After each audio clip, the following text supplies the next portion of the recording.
Hello, everyone. Tom B with ROI-NJ. Happy to have you here. Look, we know that this is a little bit off the beaten path for ROI, but pickleball is a little bit off the beaten path, and everybody's going nuts for it. So we thought we'd get together a couple of doctors to talk about the injuries that they're seeing, how to protect yourself, what you can do, because this is a game that's growing like crazy. I'm going to do some quick introductions here. I got three great Hackensack Meridian Health orthopedic specialists. We got Dr. Justin Stull, a spine surgeon, Dr. Daniel Seigerman, hand, wrist, and elbow. I'm going to be a layman's term, and Dr. Mark Nathanson for the foot and ankle. So I appreciate you guys being here. I'm going to let everybody know that if you're on the call, you can use the chat feature to ask questions. We'll jump in, get as many as we can. Happy to do it. But before then, let me just have each doctor introduce yourself real quick. Give me 30 seconds on what you do and what you've seen a little bit on pickleball so far. Let's start with you, Dr. Nathanson. Thanks, Tom, and thanks for having me participate in this. Again, my name is Mark Nathanson. I'm a foot and ankle specialist here for the orthopedic group. I'm a podiatrist by training. And with pickleball and the growth of it over the past several years, there's been a huge growth, unfortunately, of foot and ankle injuries, including and not limited to ankle sprains, Achilles tendons, plantar fascia, things like that. So hopefully during today's discussion, I can illuminate some of those problems and help you avoid them. Awesome. Dr. Seigerman. Thanks, Tom. My name is Dan Seigerman. I'm an orthopedic surgeon, and I specialize in hand, wrist, and elbow injuries here at Hackensack Meridian Health, at Hackensack University Medical Center, and at Palisades Medical Center. So over the past several years, probably 2 to 3 years, there's been an influx of injuries to the wrist and hand as it pertains to these pickleball injuries. And what we're seeing is a ton of people who are starting to play, really enjoying it. The sport is obviously picking up like wildfire. And we're seeing a lot of increased injuries such as wrist fractures, finger fractures, people who actually tend to fall, as they're new to a racket sport. And so we're seeing an influx of these injuries, older folks, younger people, and actually a lot of people who are falling and injuring both wrists at the same time. So we're seeing a lot of this, and we thought this would be a great idea to get together and talk about some of these injuries. And just for you people out there, when you go to play pickleball and you get that dirty look from the tennis guys because you're taking all of their courts, Dr. Seigerman's one of those guys. He's a tennis stud, and he's like, okay, what's going on? They're suddenly taking all of the space we have. Last but not least is Dr. Stull. Say hello. Yeah, Tom, thanks so much. It's great to be here. I'm a huge pickleball guy, big fan. Following up on what Dan said, when you break both wrists or hurt both wrists, you really find out who loves you quickly. So sorry to all those folks out there. I'm a spine surgeon. I work with Dan and Mark at Orthopedic Specialists in New Jersey and Hackensack. Over the past few years, with the popularity of the sport taking off as it has, just see more and more folks getting injured with a spectrum of ages. See young, fit, healthy 20-year-olds coming in, and seeing older, maybe not so fit 70-year-olds coming in, and everything in between. So we kind of run the gambit on the ages, fitness levels, seeing certain types of fractures as well as disc herniations and muscle strains more than anything else. But we can get into the specifics a little bit later. So, Dr. Stull, you make some great points. I think when you talk about the explosion of pickleball, and we talked about this in the pre-call, one of the things that you're seeing is, first of all, post-pandemic, people wanted to get out. That was great. They see pickleball and they say, yeah, this looks like ping pong. So this isn't so, This is easy to learn, easy to understand. People need to get exercise. And I don't know about you, but I'd rather play pickleball than go on a treadmill. And last but not least, this is just good for your mental health, which is so important. So for those out there, understand all of the doctors are pro pickleball. This is all good. But there is a false sense of security in this. It's not like you're going to go out and say, hey, I'm going to go play ultimate Frisbee. I know I can't do that. Sometimes in this, injuries can happen, accidents can happen. So let's break down a little bit about what you guys are seeing. Let's start with foot and ankle injuries, because I think that's what people associate most with pickleball. Jump in. So a couple of things I just want to throw in there too, that we talk about pickleball and its huge growth recently, but pickleball is not actually new. Pickleball was created in 1965 in Washington, and so it's been around for a while, but it's gotten huge. We're to the point now where there's more than 40 million people that play it, and there's over 10,000 places to play. And kind of harping on that 10,000 places to play, not all of them are equal, right? You've got some court surfaces that are not all that great. So one of the things that early pickleball players can look at is where are you playing? Are you playing on a surface that's well maintained? And that's number one. Number two, what kind of shoes you're going to be wearing when you're on these surfaces? Because a lot of these ankle injuries are occurring because either A, the surface is not a good one, or B, you're playing in a pair of like your old running shoes. So the first thing I want to throw in there to avoid lower extremity injuries such as Achilles tendons, ankles, and obviously foot and ankle fractures is make sure you choose a location that has a really good surface that's well maintained. And number two, shoe gear choice and selection is important. You don't want to just pick a pair of dirty old sneaks out of your closet and decide to throw them on and play pickleball. Get something like a tennis player would wear, or a cross trainer or a basketball player, something that's going to give you proper support of the arch and the ankle. And start there. You start there, and you're going to probably avoid a lot of these injuries. So let me jump in there because you said a couple of things I thought were interesting. If people found out that you're seeing a lot of ankle sprains from pickleball, I get it. That's easy, 100%. You mentioned Achilles tears, Achilles injuries. I don't think anyone's thinking that I'm going to go Kobe and just sort of blow my Achilles out when I'm playing here. But you guys are seeing this, right? Talk about the severity of, are you seeing broken ankles? You seeing ruptures? You seeing sprains? Talk a little bit about that. So with the foot and ankle injuries, and in regards to the Achilles, I'm actually probably seeing more Achilles injuries than I am ankle sprains, and more ankle fractures. The Achilles tendon, and this really kind of falls into a lot of the beginner players, not so much the guys who have some experience. But, Tom, you mentioned it. It's like one of those things where I want to get in shape, but I don't want to be on the treadmill. So let's just go out and play pickleball. But you got to prepare yourself. So, obviously we talked about court surfaces and shoe choices, but stretching and conditioning, like any sport, is key. And you have to stretch. And with the Achilles tendon injuries, you don't necessarily have to roll your ankle or step incorrectly, if you will, but you can just simply be tight and lunge for a shot, and that Achilles can go on you. And that's the type of injury, unfortunately, I've seen a huge uptick secondary to pickleball. It's obviously due, one, to the nature of the sport, but I think two, a lot of it are beginners who aren't really prepared to go out there and play, but maybe think they are. So just a word of caution of stretching is absolutely necessary, to avoid these type of injuries. All right, Dr. Stull, let's go up the body and get to you. And you're a spine surgeon, and that means that nobody wants to think about their spine or their back until it hurts. Nobody. But this is a sport where you're bending and moving and twerking. Oh yeah. Talk about what you're seeing when people come in. What has happened? Yeah, the twerkers definitely get the worst injuries for sure. I'm going to start by reiterating something that Mark commented on, and that's kind of building a solid foundation when it comes to foot and ankle issues. Shoe wear choice is obviously imperative, and stretching is imperative. As it relates to the back and the spine in general, having a solid foundation of good core strength and good posture and being able to move in space with good form is really imperative. I see a lot of folks that get themselves in trouble because they're not doing things with proper form, and pickleball is no exception to that. You commented earlier that pickleball is, kind of thought of as ping pong, but with larger instruments.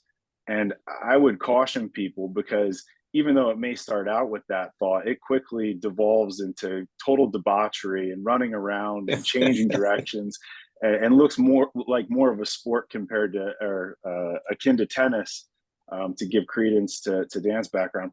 So I guess what I'm getting at, talking around this ad nauseum now, is that if you don't go into a pickleball match, or even just participating, knocking the ball around a little bit, with the idea that you're out there as an athlete, I think you're going to get yourself into trouble.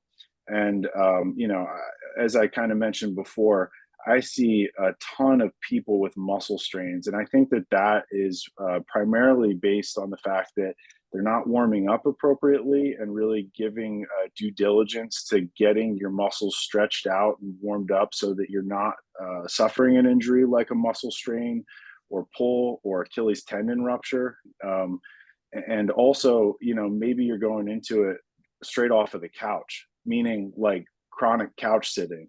So it's worth doing some sit-ups and really kind of getting yourself tuned up from a strength and endurance and athleticism standpoint before you really go whole hog on the pickleball experience.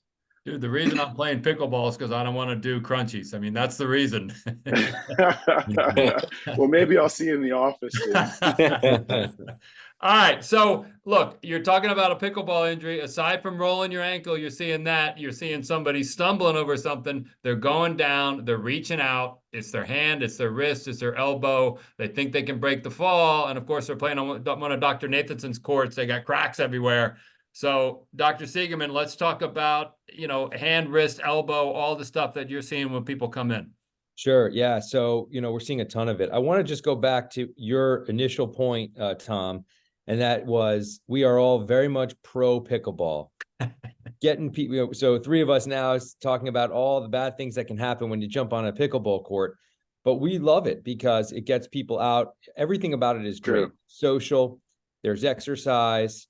It's competitive, brings people together, and you get a workout. And so for all those reasons, it's great.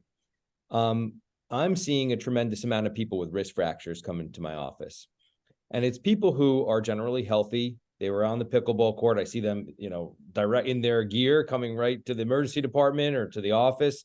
I'm seeing people who sort of fell and they come a couple days later, what's going on? Sure enough, there's a little break there. And in more so in tennis, we're seeing folks come with ligament injuries from holding the racket and twisting. Other, squash, tennis, racquetball, we're seeing those types of injuries, chronic injuries where there's almost like a tendonitis, less fractures. For whatever reason, we're seeing more injuries with fractures due to fall on a pickleball court. And I had a conversation with one of the local director of rackets at one of the local clubs. We're doctors and we certainly know how to treat these injuries. But I said, why do you think why do you think this is happening? Because we don't see this many falls on the tennis court or on the from squash players or people who play more competitively, those type of sports. And his answer is pretty interesting. He said, these are people who are either athletic or not athletic and playing a racket sport for the first time when they otherwise never did before. And racket sports, there's two things. There's moving around the court, and then there's using your arms and practicing your form and using the paddle of the racket to move the ball. And the problem comes in moving your body on the court, not hitting the racket. And that's where we develop these falls and lead to, back strains and injuries, foot injuries, and obviously hand and wrist injuries. So that's sort of my take on this whole pickleball injury issue we're dealing with now.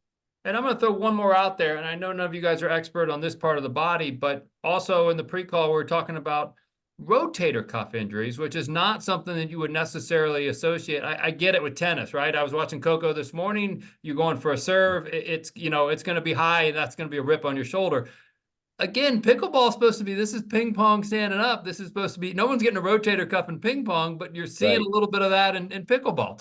Anyone jump in on that? So it's interesting. So rotator cuff injuries, so obviously the rotator cuff is in the shoulder, and there are four muscles and tendons that move your shoulder in space, right? So those muscles can get injured. And what I believe happens is a lot of folks have, strains or partial injuries to their rotator cuff, and they go for that overhead smash, or they go for a lunging shot, and that's the straw that breaks the camel's back to injure that rotator cuff, right? And falls also, Dan. Sure, yeah, no doubt. But so it's that arm swing and then the fall, right? And then you fall, and that's another type of way to injure the rotator cuff. So all these things put together in people who have predisposed injuries, can certainly have a terminal injury to that, rotator cuff, the wrist, the elbow, etc. Talk a little bit about, anybody jump in here, the idea of, look, we've all been pandemic, we've been sitting around the couch, and again, pickleball can be 20, can be 80, but you've got a lot of people out there that might have some little strains or some sort of muscle injuries that they don't realize they have, and then they go out and try to be a weekend warrior, and they go for something that's not there. How many people I don't want to say they have a hidden injury, but a precondition that is only gets exacerbated when they get out there, right? Is that something to watch for? Oh, definitely. I absolutely think so. And it goes back to someone's original point that, pickleball is a little bit of an easier sport compared to tennis or racquetball or some of these other sports. And many people can jump right in there and get pretty good pretty quickly. It goes back to the point that it's still an athletic sport. And you got to stretch appropriately, wear the right gear and shoes, like Dr. Nathanson said, understand your limitations, understand, what hurts before you get in there. If you're really uncomfortable, people say, people come to me with injuries and say, can I play pickleball? And I say, well, you got a broken wrist. I don't think so. They just want to get back out there. And hey, game recognizes game. It's all good. And it's just amazing. The very rational and reasonable people, they say, can I they're depending on me. Can I play? And, I don't think so. So, all right, I'm going to go one more direction here. Hey, Tom, jump in. So let me just throw in one little story of a patient. And this is something I don't want people listening to repeat, but I had a gentleman who did have an Achilles tendon injury playing pickleball. And he told me that days before the injury occurred, he had felt tightness in his calf and in his Achilles tendon. And his comment to me was, well, I figured I'd stretch it out by playing some pickleball and it would probably be better. So if you feel tightness, as to your point, if your body is telling you that your shoulder hurts or your back is sore or your calves are stiff, don't stretch it out while playing pickleball. Stretch it out before. And if it doesn't feel right, don't play. Yeah. And Tom, I'm just going to follow up on Mark and Dan's comments here. I think that using pickleballs, and if that's your introduction to being an athlete, use it as an introduction to being an athlete, meaning don't just play pickleball, but go do some other things, whether it's hitting the gym to do some strength training, again, with proper guidance, informing everything, or maybe, even shooting hoops with your teenager or something like that. The idea is to get strong kind of globally, not just doing the repetitive activities of pickleball, exacerbating chinks in the armor, so to speak, or exacerbating a pain that's not getting any better because of this repetitive motion and constant overuse. So I would really kind of encourage people that if you love pickleball and want to stay active, do the cross training that's going to enable you to not only be a better pickleball player, but stay injury free long term. Absolutely. Let me just jump in here with some free parenting advice from a father of 5 for you guys out there. Do not let your kids win when you play basketball, because the day they figure out how to beat you, they will never let you win again. So get all your W's early, because once the tide turns, you've got no shot and there's no let up in them. I can personally attest to that. Look, we've been talking a lot about a lot of different parts of the body, a lot of things that are going in here, and this is great. And one thing we haven't mentioned, which quite frankly is the most important thing of all, is heart health, right? Nobody's thinking pickleball and heart. There's a lot of issues there. I'm just going to say heart and throw it out. You guys jump in on those type of concerns. So, yeah, I'll take this one to start. As you mentioned earlier, I play a lot of tennis locally in New Jersey and elsewhere. And now 2 times I've been asked, on the tennis court, is anyone a doctor? And, that's like a feared thing any of us want to hear. First of all, we're orthopedic doctors, and so we're happy to take care of a finger injury, a wrist injury, a back sprain. But when you hear the words, do we have a doctor? That's when I look for my little brother, who's a cardiologist. But, so twice now I've had to attend to another individual who has passed out or had one case was a cardiac arrhythmia, and so typically, especially in the summer months, we're very competitive. I think this sport is quite addictive, and we're getting out there in the upper 90s here in New Jersey, where the humidity is 100%. And some folks have blood pressure issues, have cardiac issues, etc. And it can lead to really serious complications if we don't have those things managed. And when I was first called, I said, okay, let's go. And I jumped in a little golf cart and we went to attend to this individual. And I said, get the AED. And the AED, if most people know what that is, but it's a automatic defibrillator that if someone's having a cardiac arrhythmia that would cause sudden cardiac death, can actually shock that person out of that rhythm and save their life. And so at this particular place, the AED was actually, it seemed like a mile away from the pickleball courts. And that's a big, big, big deal, right? And so you only have a couple of minutes to get that taken care of if in fact that was needed. And luckily for the case that I was asked to help out on, it wasn't needed. But, I think it's important if you're going to play. Someone said earlier, not all places are equal, right? There's 10,000 places, I think Dr. Nathanson says, to play pickleball, but they're not all the same. I think it's not unreasonable to make sure that the place has an AED and where it is. And you can talk to the director or some of the staff there, but say, hey, if someone has a problem, what do we do? You always want to know what you do, especially in any sort of athletics. Dr. Stull is modest, but he played professional football in the NFL.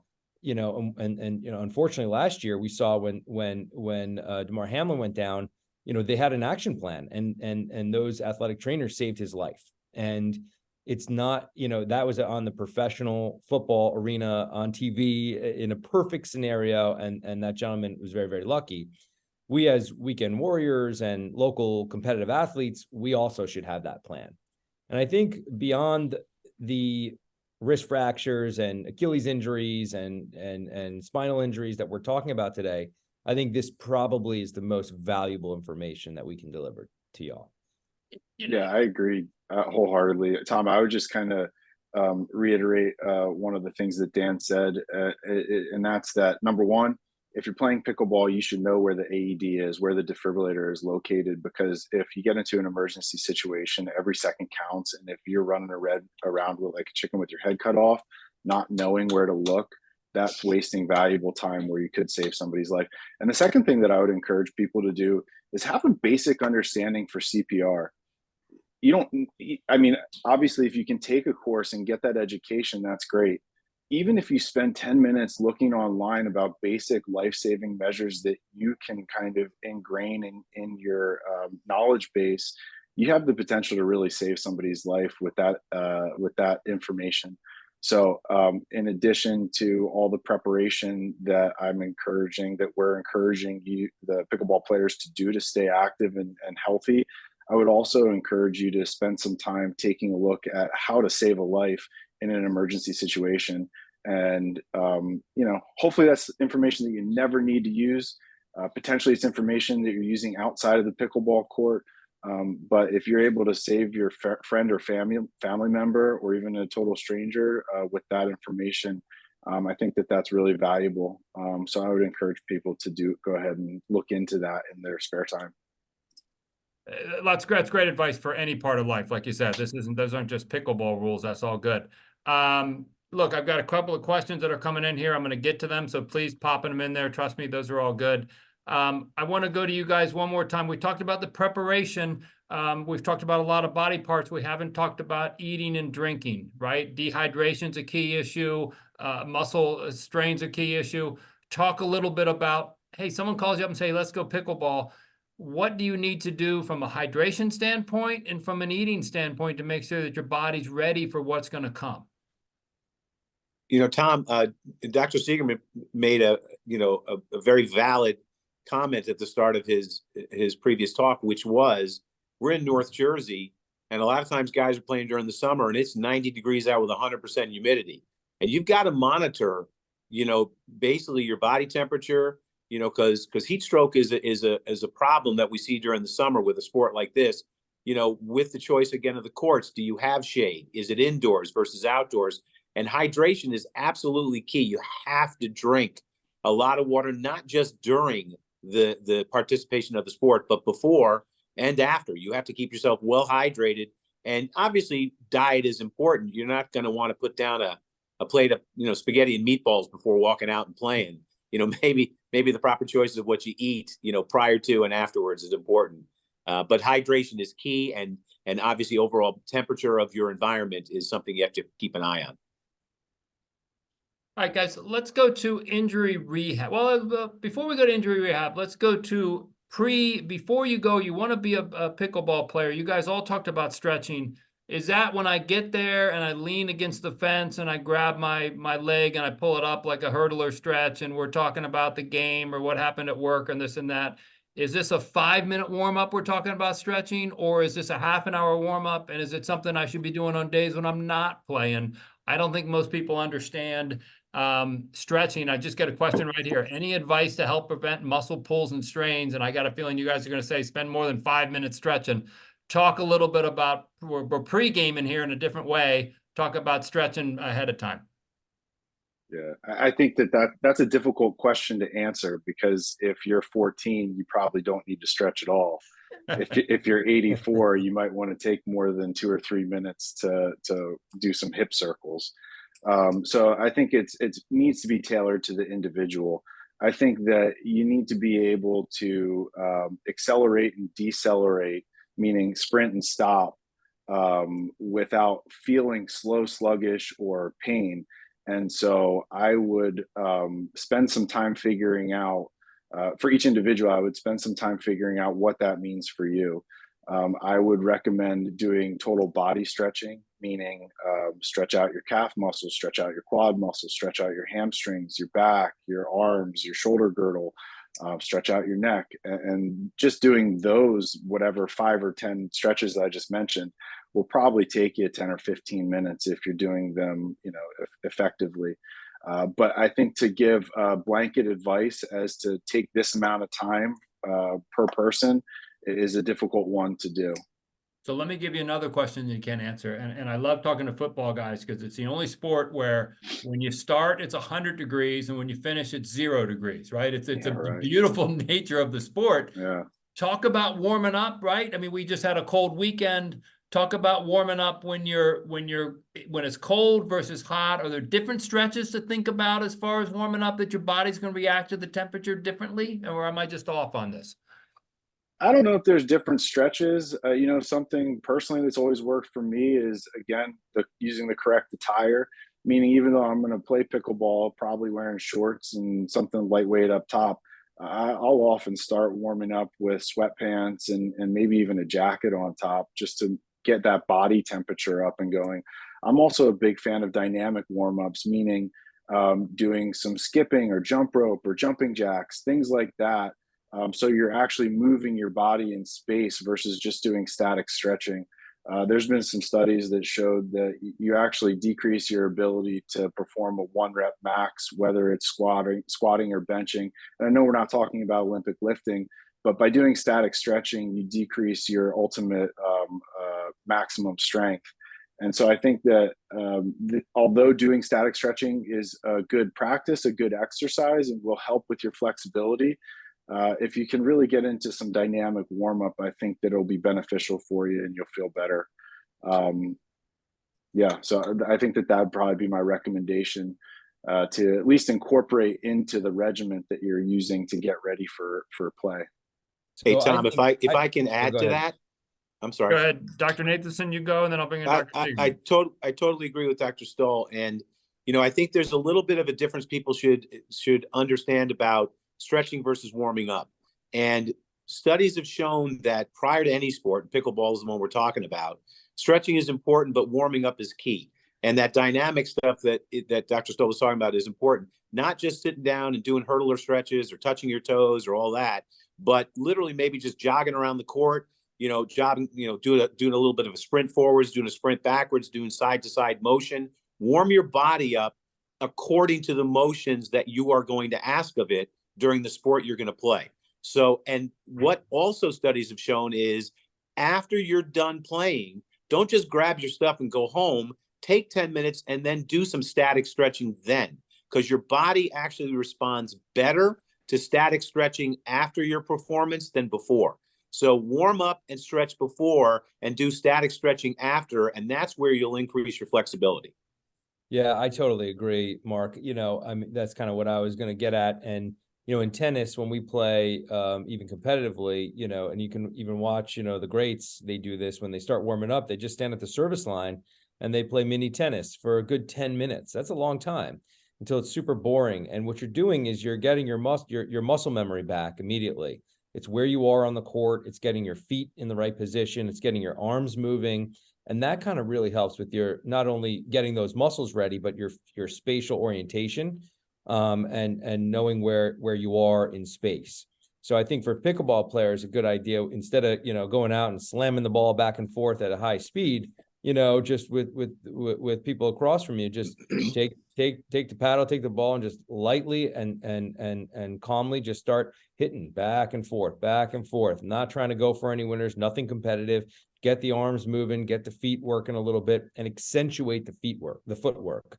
I think that's actually key, because for a lot of the falls, it's from poor footwork typically. And if you accentuate the footwork, it kind of looks ridiculous. You're doing a lot of footwork for a little teeny hit, but it's important, and that gets you ready for the game, so that when you are at a much faster speed, when you're playing competitively, your feet know just what to do. I'm a long time Little League baseball coach, which means I've seen it all. But the one thing that I've heard more than anything, from guys that I realized actually knew what they were talking about, when they would yell out to the hitter or the pitcher, it would be trust your mechanics, trust your mechanics, trust your mechanics. And I think you guys talked about that too. Warming up is understanding, hey, here's how I'm going to step to reach that. Here's how I'm going to go back. Here's how I'm going to go forward. Talk about the idea of when you're practicing, it's that muscle memory that you're telling your body, we're going to go side to side, we're going to go front and back. And I think that'll help with the injuries, correct? Absolutely. You practice like you play. And you're subconsciously teaching your body and your muscles what to do. And I'm not sure we harped on this much, but practice is really important, and so it shouldn't be that, you're in a league. Nobody practices pickleball. I call my buddy, we go up there, somebody's doing something, they're grabbing something. I've never heard anyone having pickleball practice, but I get it. It should be. For part of your session, you got to just go through the motions a little bit, and there's no, that's a good point. There's no organized practice session, right? Look, we're in North Jersey. It's certainly taking off here, tremendously. Get a lesson, have a pickleball lesson. There are professionals out there who will give you a lesson, for a fee, obviously, but, understand the mechanics, and teach your body the correct form. And that's important in any racket sport as you're getting out there, understanding the correct way to play. And let's talk about this. I think Dr. Stull mentioned it earlier, the cross training here. If you've been sedentary and you decide you're going to do pickleball, maybe you're picking up your stamina a little bit. Maybe that'll get you back in the pool where you haven't been in 10 years. Maybe that'll get you on the treadmill. There's a way to use this when you start getting your body fit to help it get fit in other areas, and it goes back and forth, correct? Yeah, definitely. I mean, I think that so to follow up on Dr. Seigerman's last comment, if you're going to take a lesson, I think that's an awesome idea. It can teach you proper mechanics. It can teach you how to position your body in space, which will help prevent injury. Don't tell your friends, just show up and kick their butt the next time you play. But going back to your question, Tom, specifically, I think using the desire to compete and win and enjoy pickleball can really be a great introduction to increasing your overall fitness. And I wouldn't shy away from getting involved in swimming or running or whatever other activities appeal to you. But as we've mentioned with pickleball, doing so kind of at the right speed, with the right expectations for what you expect to kind of achieve at each individual session. So if you're a novice, be honest with yourself and act like a beginner, but don't be scared to kind of expand the reach of your athletic endeavors, and use pickleball by all means to kind of be the motivation to do that.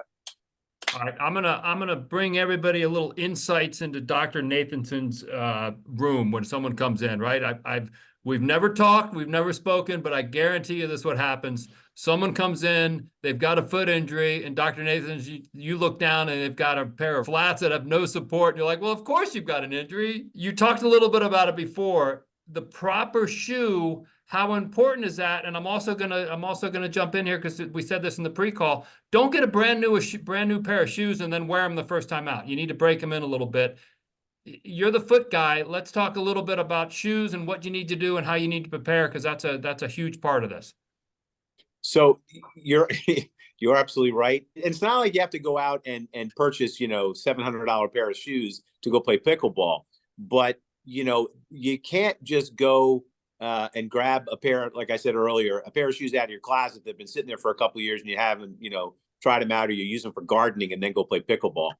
You should have a pair of sneakers that either are appropriate for tennis, and those type of shoes you want to avoid running shoes.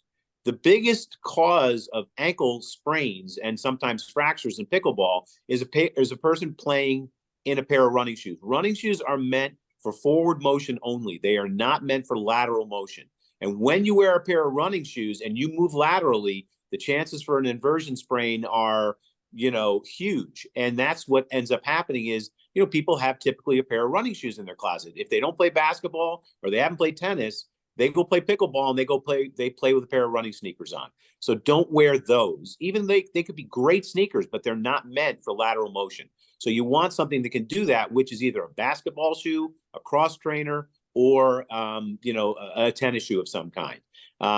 Some people benefit from putting an arch support in their shoe. If you've never used one, don't worry about it. Just get a good sneaker to start with. And I think once you've done that, you're going to alleviate a lot of those ankle problems to begin with. The no running shoes is the biggest talker I've got from this conversation. That is a great point, and I think a lot of people out there are saying, I've already dropped $126 on these running shoes. I've only used them twice because I decided I didn't really want to be a runner. Let me just move it. That's great. Let me talk about the other thing that people are thinking of. Well, I'll just throw an ankle brace or a knee brace on, and that'll give me support. Talk about the pros and cons and the false sense of security of simply having an ankle brace when you play. So, I'm not opposed to anybody putting on an ankle brace. And when you say ankle brace, there's a huge variety. Go to Amazon and type up ankle brace, and there'll be 47,000 hits.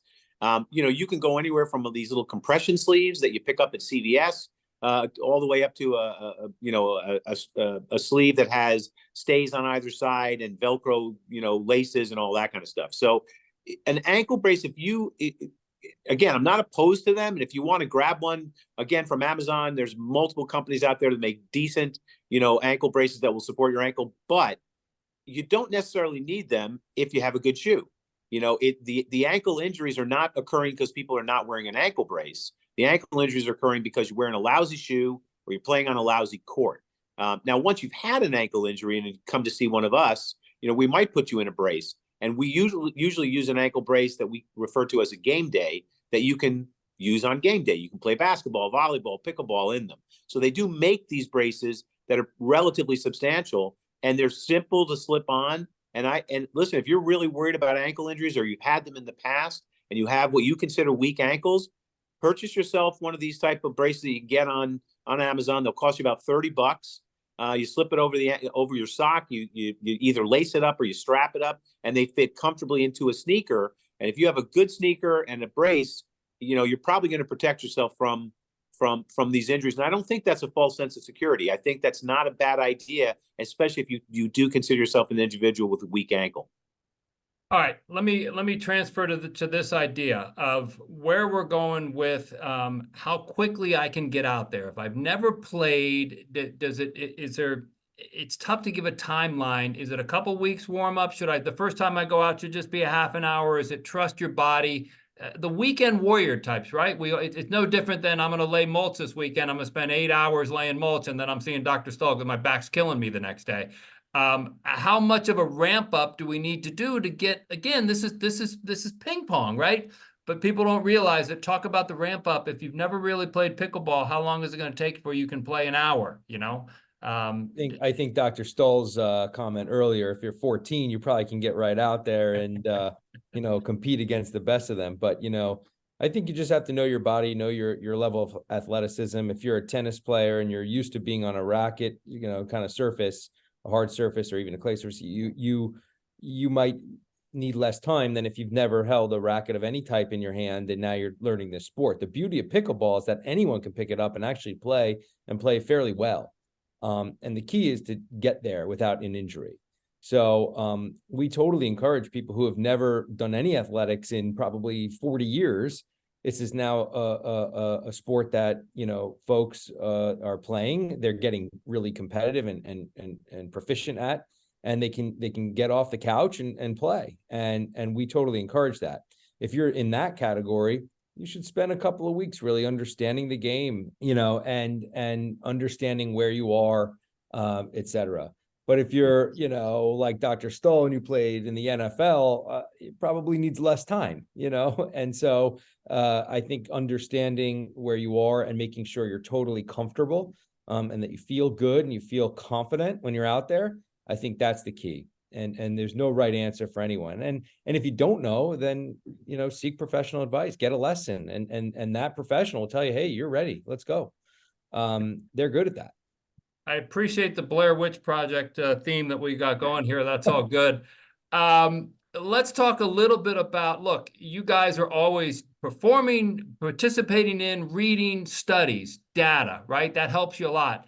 And even though, as Dr. Nathanson said, this isn't exactly a new sport, there's not a lot of data out there right now, right? So how do you guys sort of try to navigate this, saying, I'm not seeing a whole lot on pickleball? You're starting to see a little bit, right? But how does that impact how you treat people?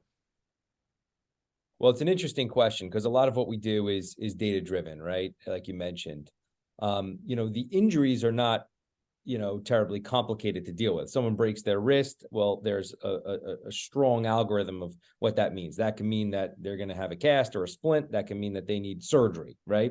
And so you treat that injury as they come. For Dr. Nathanson, Dr. Stull, they have injuries that they treat the way we treat other people who fall, you know, from, you know, or have car accidents, et cetera.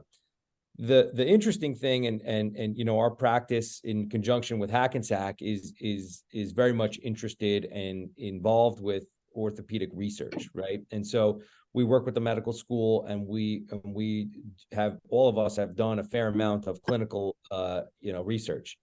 And I would venture to bet within the next decade, there's going to be a ton of literature out there on injuries from pickleball, and some of them are actually starting to come out now. And so what we're seeing now is more anecdotal things, like Dr. Nathan said, had a patient. I have several patients. We all have had patients. So we're writing, the first studies that come out are reviews of, you know, what have you seen from experts, right? That's what we call level 5 evidence. You know, we all know what we're talking about and we share what we're seeing. And if we all share our stories, there's going to be a common theme amongst them.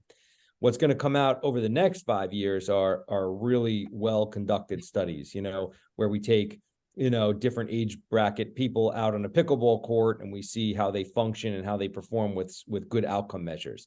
How fast are reaction times? How well do people move? How much time do they need to warm up? We can study each and every one of these questions that we've asked today and deliver, you know, an answer, you know, based on an organized, well put together study. Problem is that data takes a long time to come out. And so right. I'm gonna get into all of your offices again. I've never been there, but I know this happens. Someone comes in you've treated, and you've got all of these details and explanations you want to give them, and the only thing they hear, and the only thing they want to hear is, when can I get back out there? And no matter what you tell them, you know they're knocking like 2 weeks off of what you tell them. So let's talk about when you have an injury, and they all vary, right? Some general advice for people who are going to rush back out there. How long does it take to rehab some of this stuff? And what should be some of the mileposts I should be looking for in rehab? If I've sprained my wrist, if I'm seeing some tendonitis in my elbow, if I've got an ankle roll, before I can get back out there, because my partner's coming, he or she's bringing me to the doctor because, you know, we got the club championship. Talk a little bit about the rehab and getting back out there and how important it is to do that slowly and correctly. I can jump in on the ankle portion of that. And that's, you're right, Tom, that is the number one question. They don't want to know what's wrong. They just want to know, when am I getting back? So, you know, listen, if you're 14, you're getting back pretty fast if it's an ankle sprain. If you're 84, you may not get back as fast. There's always grades of injuries, right? You know, you can have a primary, secondary, tertiary ankle sprain, and one will heal up faster than the other. So we will obviously determine what that injury is in the office. We'll tell you what it is, and we'll give you a guideline of how long it's going to take. What I typically do is, depending on the severity of the injury, oftentimes I will ask my patients to take, I'll just give you a ballpark figure of, give me 2 weeks. Let's say we've got an ankle sprain that's bad enough that the ankle's swollen, they are having difficulty walking on it, perhaps they even need crutches, and it just happened within the last 48 hours. So those folks, they're not going to get back to the pickleball court fast anyway. So if they can give me 2 weeks and they can come back and I can see them and reevaluate them, oftentimes at that point I can determine whether they can get back. And if I'm not sure, I will often recommend some physical therapy, because that way they can be with another professional who can determine how strong or weak their ankle is, and they can begin giving them things to do at the physical therapy location, such as a treadmill or box jumps or lateral motion. And that way you're not, because I always tell my athletes, I don't want you to make that determination as to when the ankle is ready. I want a professional to make that determination. And I don't want you to test it out for the first time on the court. I'd rather you test it out somewhere like in a physical therapy location. So that's one way that we can do to establish the question of when. Guys, you want to jump in on that? I agree with that. Go ahead. No, after you. I totally agree with Mark. Going for hand, we usually use occupational hand therapists that are very helpful. Physical therapists are also great. And I say, when you're feeling better, wait a little longer and then go out there. And all the workout stuff, all the preparatory work that we talked about, all the warming up after an injury, it's important to do that as if you're a beginner again, right? And if you haven't played in a month, go out there by yourself, do some jogging, do some lateral movements, get your tennis shoes back on, and really get ready and accentuate that warm up. I think that's the key. And I tell patients all the time, I say, you'll know when you know, right? And nobody knows your body better than you. And I think that with a reliable, patient who really wants to get back in the right way, they do a pretty good job at that. I'll add one thing to your comment, Tom. They always say, when do you want to get back? But there's a corollary to that. When can I get back? The corollary is, I have a match this weekend and they really, really, really need me. And for some reason, injuries happen all the time like that. So big match, the biggest match of the year. Yes. The finals. It's this weekend and I need to go, and we're sitting there like,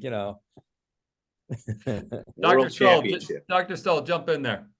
Yeah, I was going to say a lot of the same things that Dan just mentioned. It's hard to give blanket advice, right? Because I'm seeing patients that have muscle strains. I'm seeing patients that have herniated discs. I'm seeing patients that have compression fractures. And the advice for recovery from any one of those injuries is going to be different. That being said, when you're on the mend, and I hated hearing this advice, I hate giving this advice, but I think it's good advice, is let pain be your guide. And I don't mean go out there and play a match, and if it hurts, stop playing. What I mean is do the warm-ups. Like Dan mentioned, you're going to need to twist and squat and lunge. You're going to need to accelerate and decelerate, like I mentioned before. And so start at square one, do some of the warm-ups that involve those activities. And if you're able to do those activities in a pain-free manner, then step it up a notch and kind of take it to the point where you're going from, let's say, start at 25% full speed or full effort, and then gradually increase 50%, 75%, and then work your way up to 100%. And I wouldn't recommend doing that all in the first setting, but try it out and do it consecutive days and get yourself back to a point where you're able to give 100% effort without having pain. And that's a good indication that you'd be able to return to the court, I think. All right, we're respectful of everyone's time, especially the doctors who have appointments all day. So we're going to wrap it up with a couple of lightning round questions. And we're going to do it for the weekend warriors and the experts. I'm going to start with Tom. Tom, can I just mention something real quick? Because, we've talked a lot about relatively, I don't want to say benign injuries, but we've talked a lot about injuries where people can return quickly.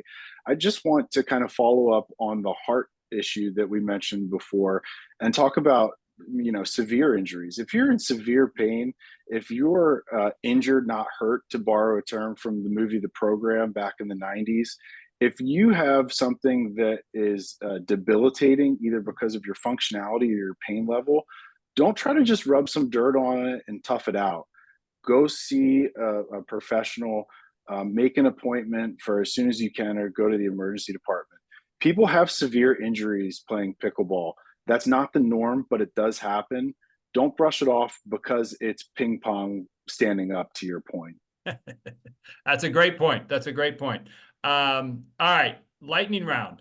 Dr. Nathanson, I'll start with you. This is your 60-minute soundbite moment. My advice to a beginning pickleball player would be what? Number one, proper court choices and where you're going to play. Number two, proper shoe gear, not your ratty old shoes out of your closet. Number three, stretch and warm up before every match. And as to Dr. Seigerman's point, maybe get somebody to show you what to do before you go out there the first time. Maybe get a lesson or something so you know what you're doing when you're out there, and be hydrated. You know, maybe enter more into the realm of physical fitness and try to use this as your platform to get better. And one final point, as a very much a beginner pickleball player, I want to point out to everybody there, I felt slighted the first time I played pickleball, because that's when I realized there was absolutely no pickles involved. All right, Dr. Seigerman, and you can use some of the same answers. It's all good. Your advice to a beginning pickleball player would be what? Yeah, so number one, learn the sport. You know, I think taking time, watch YouTube videos, get professional advice. I love the idea of a professional lesson to get started. Once you're there and you understand the game, really develop a workout program so that you can warm up appropriately and have a routine. You get to the court, you know, you drink some water, you have a routine of 5 exercises that you do that you've been taught to do, and then warm up real slow. Give it a good 5 to 10 minutes. Use your Apple Watch. Most people have them, and really time it out and have fun. And then the final thing I'll say is, you know, to some of the points we spoke about earlier, have an idea of where really important things are, such as a first aid kit, an AED, and have an action plan if you or one of your friends or colleagues really have a cardiovascular or major injury. Dr. Stull, I'm going to go to you. This is like Family Feud. I'm not going to hit the buzzer if you use some of the answer that was already given in the first round. Yeah. Give me a couple of sound bites on what you would tell a beginning pickleball player. Yeah, I agree with everything that Mark and Dan just said. I think taking the endeavor seriously from the standpoint of it's an athletic endeavor, it's a sport. Prepare yourself for success in the sport by knowing how your body's going to move, using the right equipment.